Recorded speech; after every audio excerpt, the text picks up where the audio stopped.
The movie begins in the small town of Boggy Creek. People on the street are on edge with a strong feeling that there is something very strange going on out in the woods. The local news station is reporting on the possibility that their town is being victimized by a mythical beast. The sheriff of Boggy Creek is sitting in his patrol car just outside of town when a vehicle drives by. He has no idea at the moment what dangers they are venturing into. Just 3 couples going into an area where no one is supposed to go. The driver is the son of a very influential family in the town of Boggy Creek. He feels that he is above the law. He likes to impress his friends by doing whatever he wants to do. They arrive at the forbidden area.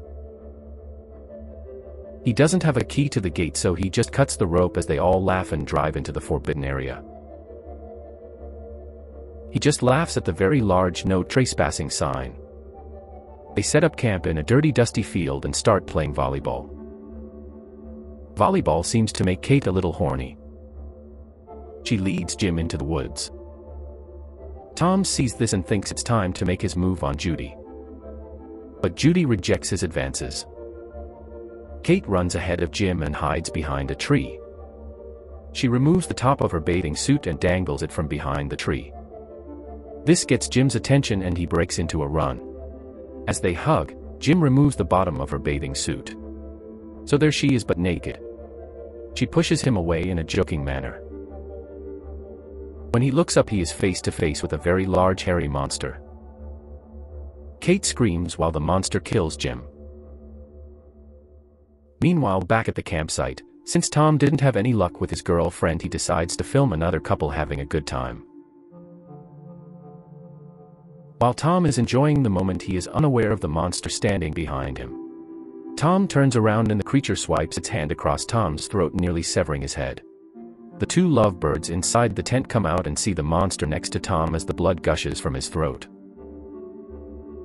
They run as fast as they can to their vehicle. The creature grabs another victim and rips her arm off.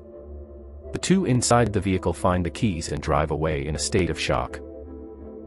Then we move to the crime scene as the police try to put together what happened at this restricted location. The captain of the police department asks the sheriff to explain to him why and how these people got into this restricted area. There are signs everywhere and the entrance was secured. Sheriff Taylor is taking a lot of heat from the mayor and the chief of police about finding and killing this monster. The sheriff decided to take it upon himself to put together a team of trackers and go into the woods and kill this thing. They arm themselves sufficiently and venture into the woods. They have the feeling that they are being watched. They can smell it in the air. There is a silence all around them. The sheriff was unaware that a reporter and her cameraman also decided to go into the woods and bring back video of this creature. The news reporter and her cameraman prepare to film a clip for the nightly news. They hear something behind them. The camera catches a very large hairy creature standing next to a tree behind them. In a state of pure panic, they run for their lives as the creature closes in on them. Next we see that the monster hunters have arrived in time to save the reporter, but they are too late to save the cameraman. The monster was outnumbered by the hunters, so it disappeared into the woods. But it was only preparing for another attack from a different position. As one of the deputies smile with satisfaction about chasing the creature away, a wooden spear is thrown from behind him and pierces his chest, killing him. The creatures only ran away to regroup and attack from a different position. Sheriff Taylor wonders how many of them are out there. Now the sheriff and reporter are being chased by one of the creatures. The other hunter appears from the woods and shoots the creature. Then he walks over and shoots it again in the head just to make sure it's dead. The 2 remaining hunters now realize that there are more creatures in the woods than they could have ever imagined. They have killed several of them, but they keep coming. They are almost out of ammunition. They discuss leaving the woods to regroup and get more ammunition.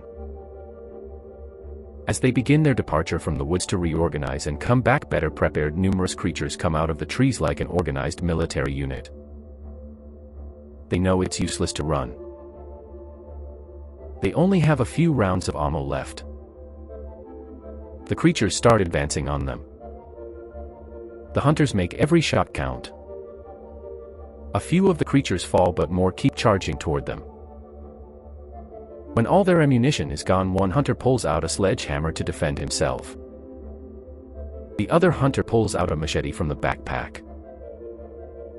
They are completely outnumbered, but they both want to kill as many of the beast as they can before they die.